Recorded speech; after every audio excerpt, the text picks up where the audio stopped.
Hello guys, welcome back to my channel. So आज की वीडियो में हम बात करने वाले हैं सीए इंटरमीडिएट की कॉस्टिंग की strategy and how I went from these marks to these marks. Costing एक ऐसा सब्जेक्ट है ना जो प्रैक्टिकल होने के साथ साथ कंसेप्चुअल बेस्ड भी है। सो इसके जितने चैप्टर्स हैं मेजरली हर चैप्टर में एक डिफरेंट कॉन्सेप्ट फॉलो होता है जो सिर्फ फॉर्मूला रटने से तो नहीं होगा। साथ ही साथ हमारे पास इतना सारा सिलेबस है और टाइम इतना कम, उसके लिए अगर हमारे पास कुछ 80 to 100 इंपॉर्टेंट क्वेश्चंस हो तो हम उसको रिवाइज बहुत जल्दी से कर सकते हैं। इसके लिए I am sharing with you all CA Pratik Thakkar sir की इंपॉर्टेंट क्वेश्चंस की लिस्ट, जिसके अंदर आपको ऐसे ही कुछ इंपॉर्टेंट क्वेश्चंस मिलेंगे जिसके एग्जाम में आने की प्रोबेबिलिटी भी 70 to 75% की होगी। ये क्वेश्चंस प्रीवियस 10 पेपर्स को एनालाइज करने के बाद बनाए गए हैं एंड इनका प्राइजेस भी काफी ज्यादा कम है। साथ ही साथ आप मेरा कूपन कोड यूज कर सकते हो आकांक्षा, जिसके साथ आपको 10% का एडिशनल डिस्काउंट भी मिल जाएगा। इसके रिगार्डिंग आपको कोई भी क्वेरी है तो आप प्रतीक ठक्कर सर को पर्सनल मैसेज करके पूछ सकते हो, जिनका नंबर आपको स्क्रीन पे विजिबल भी होगा। सारी डिटेल्स मैं नीचे pin comment and description box में डाल दूंगी, so do check it out. तो स्ट्रैटेजी समझने से पहले हम समझ लेते हैं हमारा कॉस्टिंग का पेपर पैटर्न। कॉस्टिंग का पेपर हमारे पास 114 मार्क्स का आता है, जिसके अंदर से हमको 100 मार्क्स का सॉल्व करना रहता है, यानी कि 14 मार्क्स का क्वेश्चन हमको ऑप्शन पे छोड़ना होता है। 100 मार्क्स में से 30 मार्क्स के अब हमारे पास आते हैं एमसीक्यू क्वेश्चन, जो कि एप्लीकेशन बेस्ड ही होते हैं, जिसके अंदर 2 केस स्टडीज एंड बाकी बचे हुए नॉर्मल क्वेश्चंस आते हैं, जहां देखा जाता है कि एमसीक्यूज हमारे पास 2 मार्क्स के आ रहे हैं।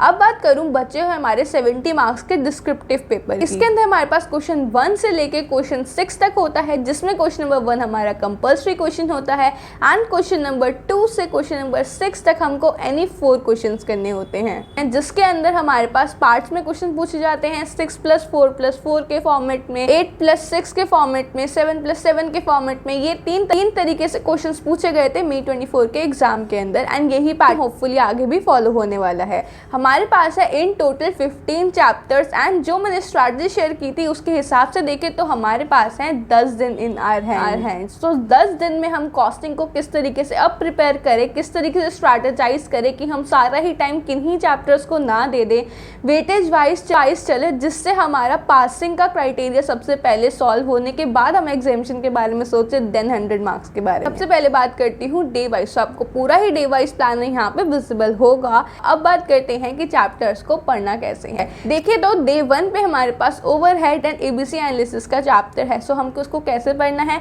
सबसे पहले तो अगर आपको कॉन्सेप्ट की क्लैरिटी की नीड है तो आप अपने नोट्स को रेफर करो, आपको टीचर से सुनना है तो किसी यूट्यूब वीडियो को रेफर करो एंड 10 मिनट्स टू 30 मिनट्स के अंदर अपने सारे कॉन्सेप्ट्स को ब्रश अप करके आपको आना है अपनी मॉड्यूल के ऊपर। ये हर चैप्टर के अंदर आपको इसी तरीके से करना है।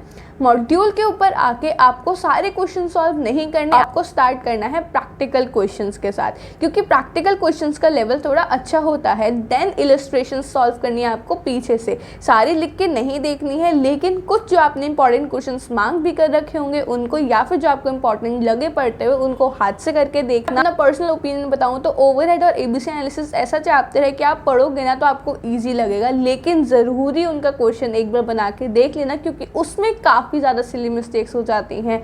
ओवरहेड के मेथड्स के अंदर एबीसी एनालिसिस का जो ग्रॉस प्रॉफिट वाला क्वेश्चन होता है ना, जो May 24 में पूछा गया था, वो थोड़ा सा ट्रिकी हो जाता है। सो कुछ क्वेश्चंस को आप ज़रूर ही बना के देख लेना। हमको एक दिन में कंप्लीट करना है दोनों चैप्टर्स को, दोनों ही काफ़ी ज़्यादा सिमिलर चैप्टर्स है। सो आपको पता है कि आपको कितना टाइम इसमें डिवोट करना चाहिए, जब साथ ही साथ आप कॉस्टिंग के साथ एक और सब्जेक्ट भी पढ़ रहे हो। कुछ वो ट्रिक शेयर करती हूँ जो शायद मैंने प्रीवियस अटेम्प्ट्स में नहीं करी, या फिर मैंने इस अटेम्प्ट में एडिशनली करी, जिसकी वजह से मेरे को लगता है कि मेरे मार्क्स बड़े हैं। सो उनको आप भी ट्राई कर सकते हो। सबसे पहली एंड मोस्ट इंपॉर्टेंट चीज़ जो हर प्रैक्टिकल सब्जेक्ट में वर्क करती है, स्टेप मार्किंग। अगर आपको क्वेश्चन नहीं आता है ना तो टू दी एंड जितना आप उसको सॉल्व कर सकते हो, गिवन वगैरह लिख के, उसके टेबल बना के, उसके वर्किंग नोट्स बना के, उतना उस हद तक सॉल्व करके आना, जिससे आपको स्टेप मार्किंग तो मिल जाए, क्योंकि स्टेप मार्किंग हमको काफ़ी ज़्यादा हेल्प कर देती है पास होने में। वो 1-2 करके मार्क्स ना बहुत हेल्प कर जाते हैं आपको। दूसरी चीज़ प्रेजेंटेशन। कैसे बोल रही हूँ मैं आपको, जैसे आपको बोला है लेबर टर्नओवर रेशियो क्वेश्चन निकालने के लिए। तो आप ऊपर लिखोगे calculation of labour turnover ratio, उसके बाद नीचे लिखोगे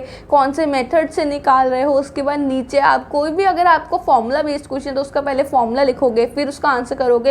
ये चीज़ें हमको बचपन में सिखाई जाती थी, लेकिन यहाँ पे भी हमको ये बहुत ज़्यादा हेल्पफुल हो सकती हैं अगर हम इसको इस तरीके से यूज़ करें तो।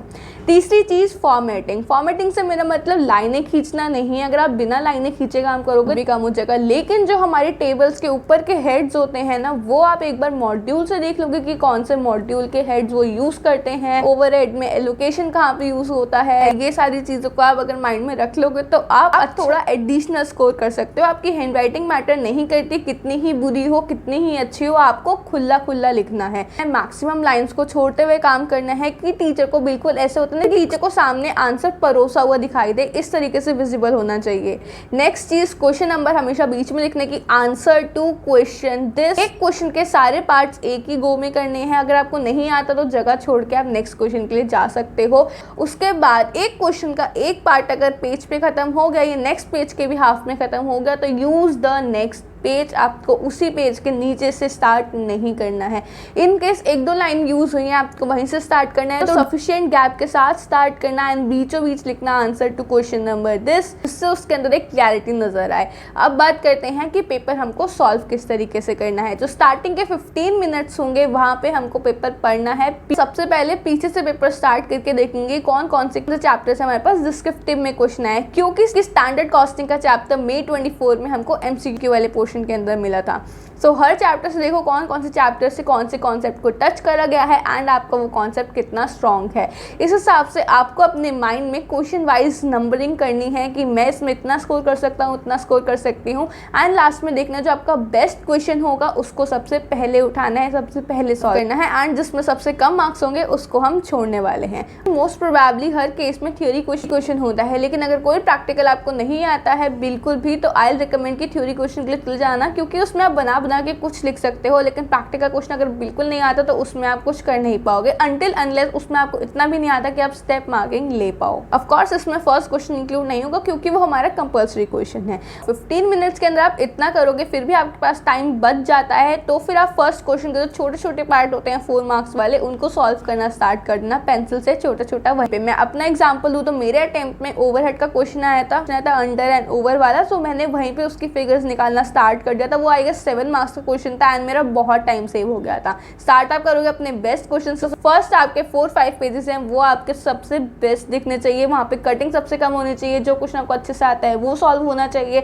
जिससे आपकी एक बहुत अच्छी इमेज सेट हो जाए। इस तरीके से चलोगे ना तो आई एम श्योर कि आपका पेपर भी टाइम पे कंप्लीट हो जाएगा। जो क्वेश्चन नहीं आता जहाँ तक आता है वहाँ तक सॉल्व करके उसको छोड़ देना कि लास्ट में देखेंगे, जगह छोड़ देना, ऐसे आपको पेजेस यूज करने के मार्क्स नहीं काटती है। सो अच्छे से प्रेजेंटेशन करना, इन सारी पॉइंटर्स को आप माइंड में रखोगे तो आप जरूर ही अपने कॉस्टिंग एग्जाम को क्लियर कर पाओगे। अपने मॉड्यूल पे जरूर स्टिक रहना। RTPs एंड MTPs बहुत इंपॉर्टेंट है। डे वाइज स्कैनर में मैंने आपके साथ MTP के भी दिन शेयर किए कि आपको इस दिन MTP करनी है।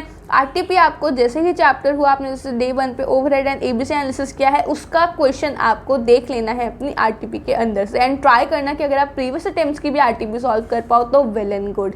उसके बाद जो हमारी MTP 1 है उसको आप ओपन बुक टेस्ट के तरीके से सॉल्व करोगे, यानी कि आप पेपर बैठ के सॉल्व करोगे। अगर आपको आंसर नहीं आता तो go check it out, but उसको खुद से सॉल्व करने का ट्राई करना, आंसर को देख के बिना सजेस्टेड आंसर को चेक करे क्वेश्चन को ढूंढना अपने मॉड्यूल में एंड उसको सॉल्व करना। तो दिस विल वर्क, ये आपका माइंड को हेल्प करेगी। ये हमने क्वेश्चन कहाँ पे देखा था, इसमें कौन सा कॉन्सेप्ट यूज हुआ था, कौन से चैप्टर का क्वेश्चन है, कौन सा कॉन्सेप्ट हमको कहाँ मिलेगा। सो ये आपको इस चीज़ में हेल्प करेगी। देन MTP 2 को ट्राई करना, पूरे ही एग्जाम ओरिएंटेड एनवायरनमेंट में बैठ के सॉल्व करो।